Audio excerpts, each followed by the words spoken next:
Hello doctors, this is doctor Himanshu Ojha, आपका अपना college काका।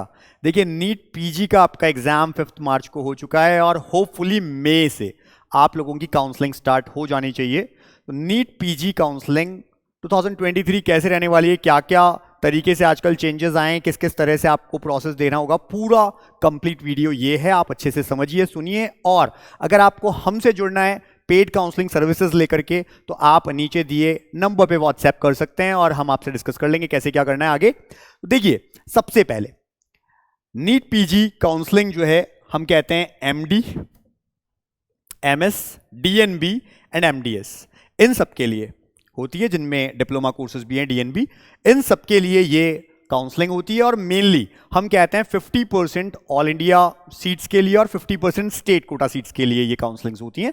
तो जैसे यूजी के टाइम पे हम 85 और 15% की बात करते हैं, पीजी में 50 और 50% की होती है। और ये चीजें अब आपको क्लियर है क्योंकि आप एमबीबीएस कर चुके हैं, सब चीजें आपको अच्छे से आती हैं।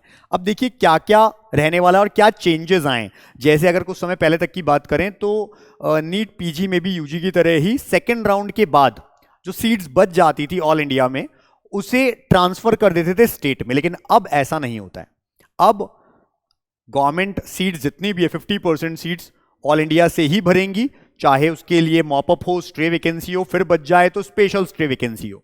लेकिन ये राउंड्स चलेंगे और सारी सीट्स ऑल इंडिया की ऑल इंडिया से ही भरी जाएगी, यानी एमसीसी करेगा और स्टेट अथॉरिटी स्टेट की ही भरेगा। तो ये चेंजेस मेनली आए हैं इस बीच। अब देखिए, ओपन सीट्स जो हैं क्या क्या होती हैं, तो हमने कहा ऑल इंडिया कोटा सीट्स जो हैं उनके लिए 50% सीट्स ऑफ बीएचयू, उनके लिए एएमयू के लिए all India quota seats of DU, central universities, institute जितने भी है, वीएमएमसी, ठीक है, सफ्दरजंग, एबीवी और आरएमएल, ईएसआईसी, ये सबके लिए 50% और 100% डीएनबी जो हम कह रहे हैं डिप्लोमा कोर्सेज हैं, उनके लिए ये सब होगी। तो डिप्लोमेट के लिए भी हम बात करेंगे, सबके लिए बात करेंगे। इसके अलावा एएफएमएस जो अपन कहते हैं, एयरफोर्स मेडिकल सर्विसेज, उसके लिए भी यहीं से ही होता है प्रोसेस, वो भी हम आगे बात करेंगे। केवल उनकी जो क्राइटेरिया है वो थोड़े से डिफरेंट हो जाते हैं। तो रिजर्वेशन पॉलिसी की बात करें तो वही रिजर्वेशन पॉलिसी जो कि चलती आ रही है, एससी 15%, एसटी 7.5%, ओबीसी 27%, जो कि एनसीएल नॉन क्रीमी लेयर में होने चाहिए। अगर क्रीमी लेयर में है तो जनरल के इक्वली रहेंगे, उनको स्पेशल कोई बेनिफिट नहीं मिलेगा। ईडब्ल्यूएस 10% रहता है और पीडब्ल्यूडी जो है उसमें हॉरिजॉन्टल रिजर्वेशन मिलता है 5% का, और वो आपको अच्छे से जानकारी है, पता है।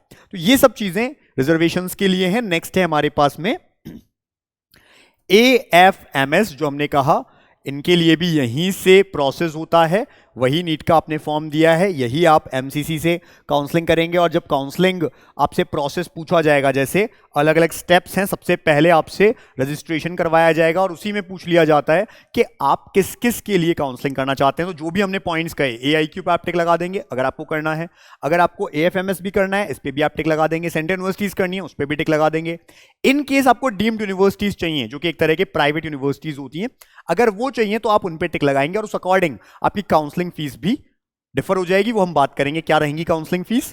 और अगर आप ऐसा नहीं करते हैं तो नॉर्मल गवर्नमेंट के अकॉर्डिंग आपकी क्या फीस रहने वाली है कैटेगरी वाइज, वो भी हम बात करेंगे, रिफंडेबल कितना, नॉन रिफंडेबल कितना। तो फिलहाल एएफएमएस के लिए भी आप यहीं से अप्लाई करते हैं। जस्ट दैट कि एलिजिबिलिटी थोड़ी सी डिफरेंट है, जैसे candidate must verify the eligibility conditions कहा गया है आपको यहाँ पे। ये ब्रोशर है और लास्ट ईयर का ब्रोशर है, इसी तरह से इस ईयर का भी रिलीज होगा। कहा जाता है 35 ईयर तक की ही एज होनी चाहिए आपकी फ्रॉम द एएफएमएस, और वेबसाइट पे आपको बाकी चीजें दिख जाती है, ये उसका आपको लिंक मिल जाता है, वहां जाकर के सारी एलिजिबिलिटी चेक कर लीजिए कि क्या आप एएफएमएस के लिए एलिजिबल हैं या नहीं है।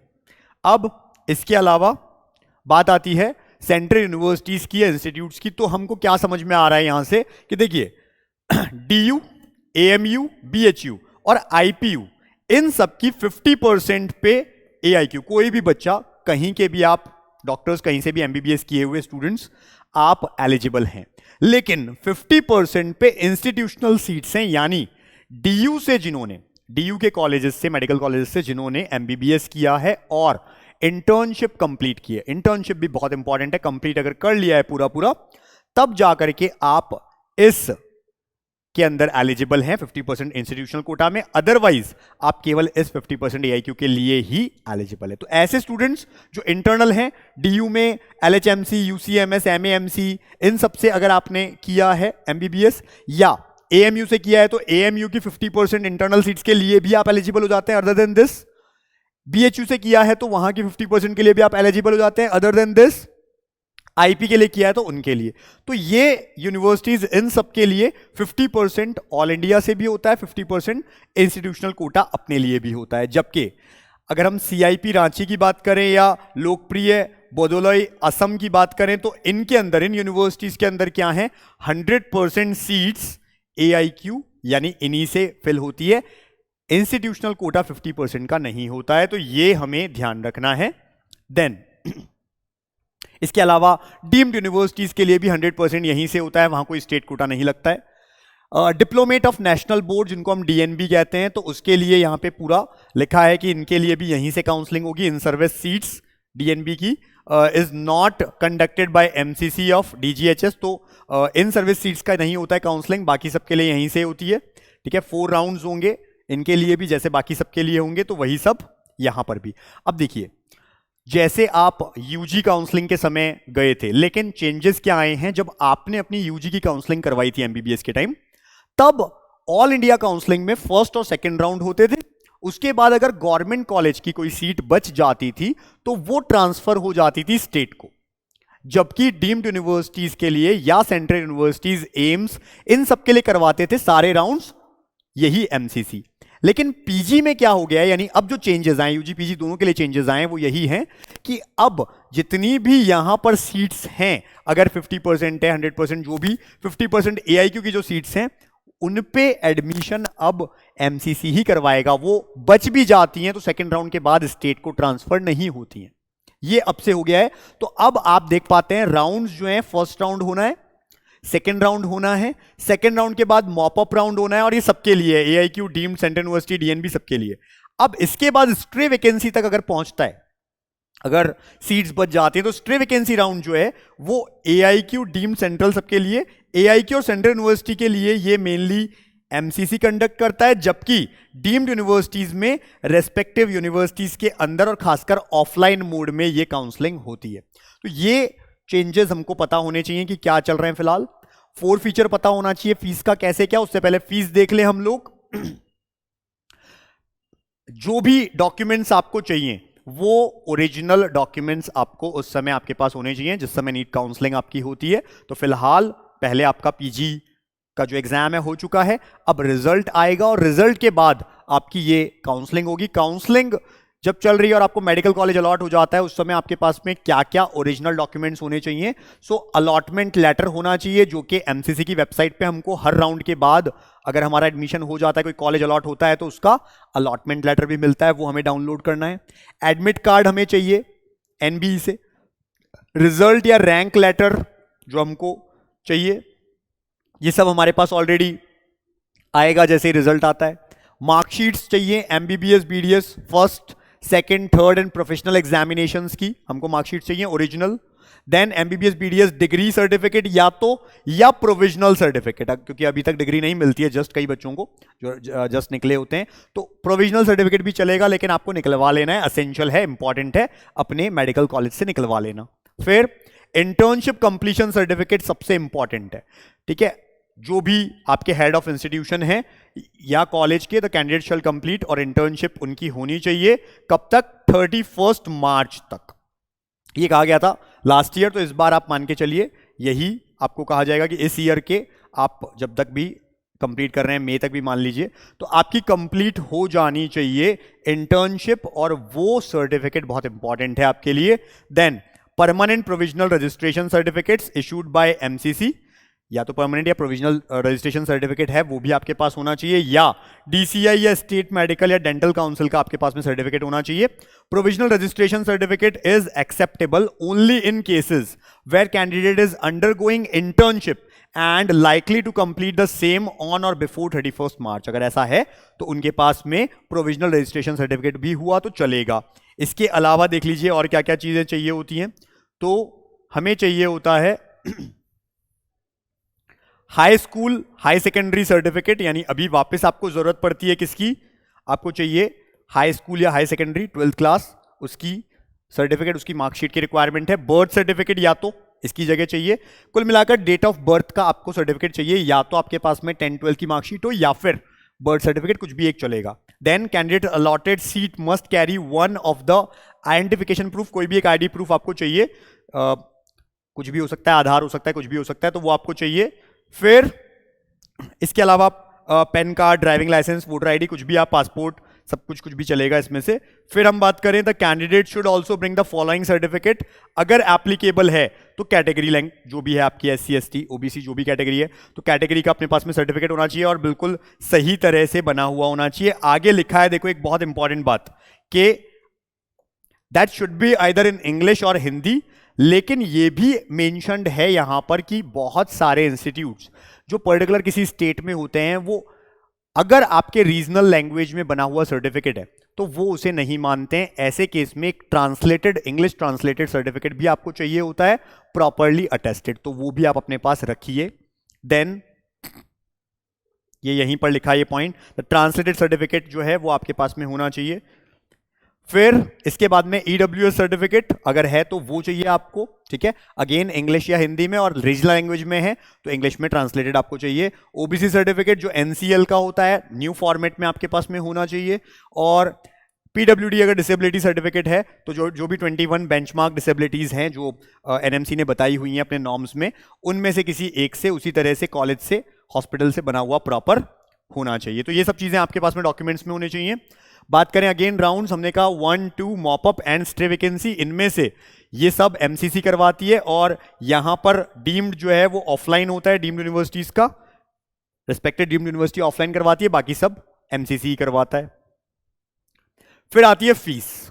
अब अगर हम बात करें जनरल या EWS कैटेगरी की, जनरल या EWS कैटेगरी में अगर नॉन रिफंडेबल फीस की बात करें, यानी ये तो लगेगी ही लगेगी, रजिस्ट्रेशन चार्जेस हैं, AIQ, central university, ESIC, DNB, अगर इनमें से आपने कुछ भी क्लिक किया या ये सारे क्लिक किए हैं तो आपको 1000 रुपीज तो नॉन रिफंडेबल देने हैं, जो आपको वापस रिफंड नहीं होंगे।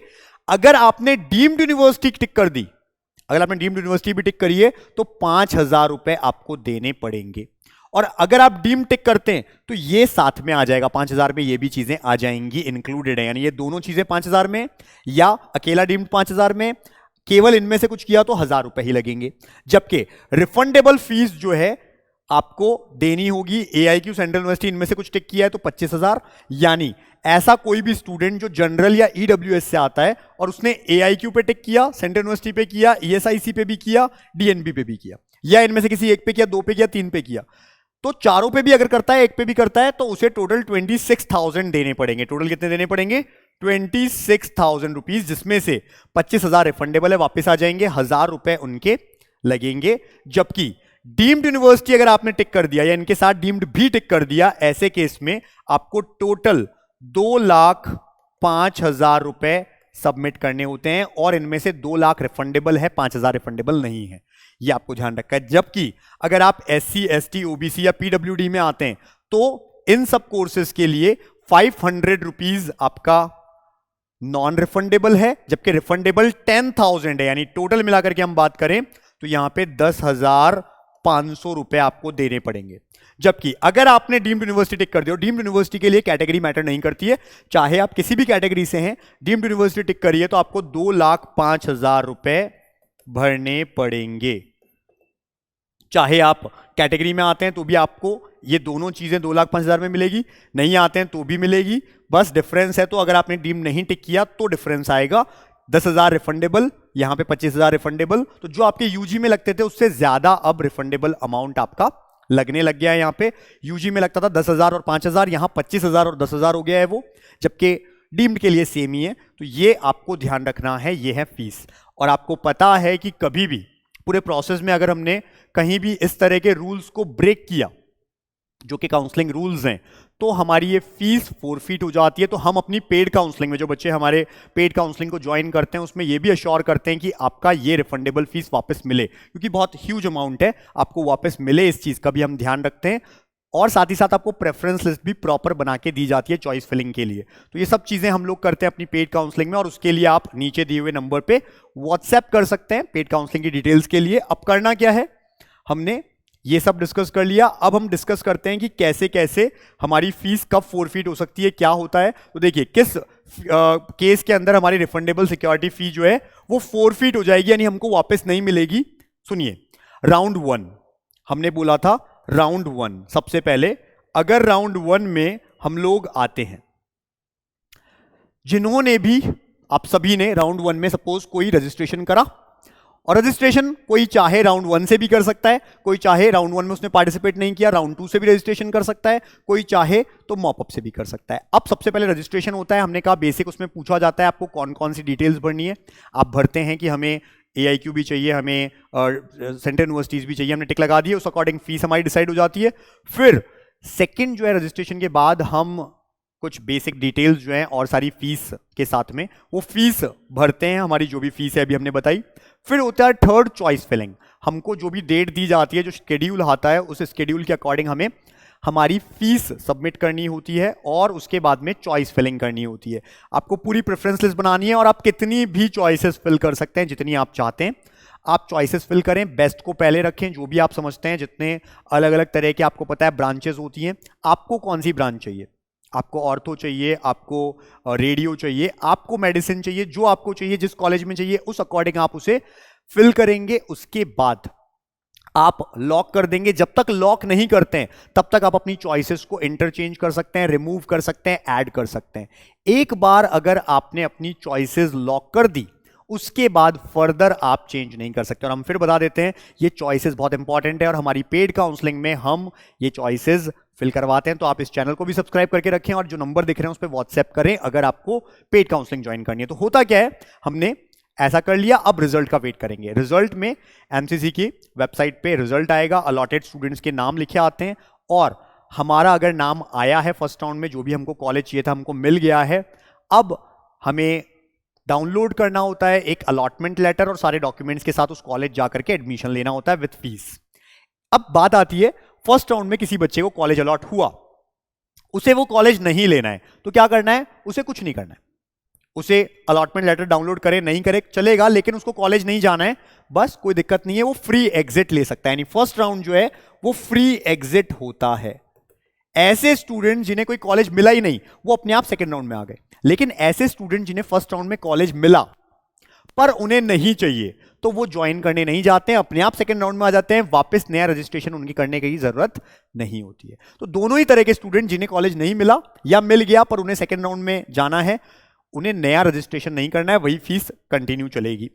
ऐसे स्टूडेंट जिन्होंने फर्स्ट राउंड में रजिस्ट्रेशन ही नहीं कराया था, उन्हें सेकंड राउंड में न्यू रजिस्ट्रेशन कराना है और फीस भरनी है, नई चॉइस फिलिंग भी करनी है। जबकि चॉइस फिलिंग सबको करनी है, चाहे आपको फर्स्ट राउंड में कॉलेज मिला था लेकिन आपने नहीं लिया, तो भी आपको वापस न्यू चॉइस फिलिंग करनी है। अगर आपको कॉलेज नहीं मिला था तो भी आपको वापस न्यू चॉइस फिलिंग करनी है, और आपने नया रजिस्ट्रेशन ही सेकंड राउंड में किया तो भी आपको चॉइस फिलिंग करनी है। यानी यहां पे चॉइस फिलिंग मैंडेटरी है, मैंडेटरी है, सभी राउंड्स में मैंडेटरी है। ये केवल मैं सेकंड राउंड की बात नहीं कर रहा हूं, सभी राउंड में, खासकर स्ट्रे को छोड़कर सभी राउंड्स में आपको चॉइस फिलिंग करनी होती है। स्ट्रे में मैं ऐसा क्यों कह रहा हूं, क्योंकि मॉपअप की जो चॉइस फिलिंग होती है वही कंटिन्यू चलती है आगे, लेकिन आपको यहां पर चॉइस फिलिंग नहीं करनी पड़ेगी। तो सेकंड राउंड में अब क्या होता है, हमने कहा फर्स्ट राउंड फ्री एग्जिट था, आपको कोई कॉलेज मिला, आपने नहीं लिया तो भी चलेगा। लेकिन सेकंड राउंड में जब आपने कॉलेज वापस फिल किए, now if you will get any college, अगर आपको मिल गया कोई कॉलेज, तो क्या होगा, ऐसे केस में आपको या तो उस कॉलेज जाकर के ज्वाइनिंग करनी है कॉलेज की, और अगर आप ऐसा नहीं करते हैं तो आपकी जो फीस थी, अभी हमने लिखा था रिफंडेबल फीस, वो चली जाएगी, वो एमसीसी के पास चली जाएगी, आपको वापस रिफंड नहीं होगी। ये होता है फोरफीचर। तो आपका फोरफीट हो जाएगी आपकी फीस, आपको वापस नहीं मिलेगी, ये ध्यान रखें। अब इन केस आपने कॉलेज नहीं लिया या फिर वापस कॉलेज नहीं मिला, मॉपअप राउंड में ऐसे बच्चे जिन्हें कॉलेज नहीं मिला था फर्स्ट में भी सेकंड में भी, या सेकंड से ही आए थे नहीं मिला, मॉपअप में उन्हें न्यू रजिस्ट्रेशन नहीं करना है, कंटिन्यू चलेगा। लेकिन ऐसे स्टूडेंट्स जिन्हें सेकंड राउंड में कोई कॉलेज मिला था पर उन्होंने नहीं लिया, उनकी फीस भी फोरफीट हो गई और उन्हें मॉपअप में वापस न्यू रजिस्ट्रेशन करना होगा, फिर से फी पे करनी है, नई फिर से रिफंडेबल नॉन रिफंडेबल सारी फीस पे करनी पड़ेगी, आप ध्यान रखें, क्योंकि आपके रिफंडेबल फीस चली गई है, आपने रजिस्ट्रेशन तोड़ा है, आपने कोई रूल ब्रेक किया है, इसलिए आपको वापस रजिस्ट्रेशन भी करना है और पहले वाली फीस भी आपको वापस नहीं मिलेगी, ये आप ध्यान रखें। अब मॉपअप में जो आप चॉइस फिलिंग करते हैं वही कंटिन्यू चलती है स्ट्रे में, इन केस आपको कॉलेज नहीं मिला। अगर मॉपअप में कोई कॉलेज मिल गया आप उसे ले लें, अगर नहीं लेते हैं तो फिर से आपकी फीस फोरफीट हो जाएगी, आपको नहीं मिलेगी और आप स्ट्रे में भी पार्टिसिपेट नहीं कर पाएंगे। यहां पर ये रूल है, नहीं कर पाएंगे। यहां कर सकते थे न्यू रजिस्ट्रेशन करके, यहां पे नहीं कर पाएंगे। इन केस आपको मॉपअप में कोई सीट नहीं मिली तो अपने आप जो चॉइस फिलिंग है वो कंटिन्यू रहेगी स्ट्रे वैकेंसी के लिए और वही सेम मानी जाएगी। तो ये रूल है आजकल, इसको आपको समझना है। वापस आप इस वीडियो को पॉज करके सुन लीजिएगा जो भी मैंने बात कही है, कौन से केस में आपको फीस वापस मिलती है, किस में नहीं मिलती है, ये बात आप ध्यान रखें। इन केस किसी राउंड में आपको कोई कॉलेज मिल गया लेकिन जब आप गए और आपके डॉक्यूमेंट को कैंसिल कर दिया, आपको कहा गया कि नहीं आप गलत लेकर के आए, अगेन फर्स्ट राउंड में ऐसा हुआ तो कोई बात नहीं, चलेगा। सेकेंड राउंड में कोई कॉलेज अलॉट हुआ और आप गए, डॉक्यूमेंट्स को ही रिजेक्ट कर दिया किसी भी वजह से, अगर आपको एडमिशन नहीं माना गया आपका, तो भी आपकी फीस फोरफीट हो जाएगी। ये ध्यान रखें आप सब। तो ये चीजें हमें ध्यान रखनी है, कौन से केस में फीस फोरफीट होती है हमें पता होना चाहिए। देन यही सब चीजें यहां पे लिखी है कि सेकंड राउंड या उसके आगे राउंड में कोई कुछ मिला और नहीं लिया तो फोरफीट हो जाएगी, या फिर कैंसिल हो गया एडमिशन तो फिर फोरफीट हो जाएगी। और ये एक चार्ट दिया है जो कि अगेन ब्रोशर में भी आपको मिलेगा कि कौन से केस में फोरफीट होती है नहीं होती है। जो मैंने अभी आपको समझाई बात उसी को यहाँ पे एक्सप्लेन किया गया है। तो होपफुली आप समझ पाए सारे प्रोसेस को। इन केस कोई भी आपको क्वेरी रह जाती है तो आप हमारे नीचे दिए हुए नंबर पे व्हाट्सएप कर सकते हैं। चैनल को सब्सक्राइब करके रखिए, जिस समय काउंसलिंग के फॉर्म्स आएंगे या और डिफरेंट स्टेट्स की रजिस्ट्रेशन के काउंसलिंग के फॉर्म्स आएंगे हम आपको बताएंगे। तो आप प्लीज जुड़ करके रहिए साथ तक, लास्ट राउंड तक। साथ ही साथ ये भी ध्यान रखें कि गवर्नमेंट कॉलेज हो चाहे प्राइवेट हो चाहे डीम्ड हो, चाहे आपके स्टेट के प्राइवेट कॉलेजेस, इन सब जगह पे भी अगर नेगोशिएशन होता है, इस तरह के कोई पॉइंट्स आते हैं फीस में कुछ भी, तो वो भी हम डिस्कस करते हैं कॉलेजेस से, उनसे हमारे पास में अप्रोचेस आती हैं। तो इन केस आपको ऐसे कॉलेजेस में प्राइवेट में डीम्ड में भी एडमिशन लेना है तो आप हमसे कांटेक्ट कर सकते हैं, जिससे आपकी हेल्प हो पाए और आप एक बहुत बेटर कॉलेज में पहुंच पाएं। All the best.